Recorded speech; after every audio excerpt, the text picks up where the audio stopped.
நான் மரித்தவனா? கொஞ்சம் வித்தியாசமான கேள்விதான். உயிரோடு இருக்கிறவங்க யாராவது செத்தவங்கன்னு சொல்லலாமா? சொல்ல முடியுமா?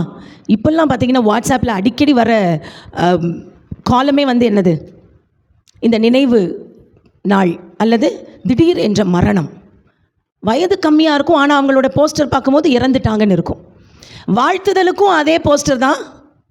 இறந்துட்டாங்களோ அதே போஸ்டரை பார்த்தோன்னே நம்ம ஜூம் பண்ணி பார்க்க வேண்டியதாக இருக்குது. உயிரோடு இருக்காங்களா, இறந்துட்டாங்களா?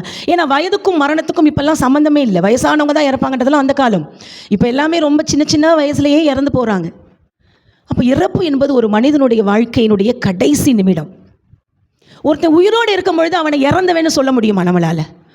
செத்தவன் மாதிரி கிடக்கையே அப்படின்னு ஒருத்தவங்க நம்மளை பார்த்து சொன்னாங்கன்னா எப்படி இருக்கும்? அவ்வளோ கோவம் வரும்ல. ஏன்னா இறந்தவனால் எதுவுமே செய்ய முடியாது. இன்று கிறிஸ்துவுக்குள்ளாய் நாம் ஒருவேளை பாவத்துக்குள்ளாகவோ அல்லது நம்முடைய மாமிச எண்ணங்களுக்கோ நாம் ஆட்பட்டுட்டோம் அப்படின்னா நாம் கிறிஸ்துவை விட்டு பிரிகிறோம்.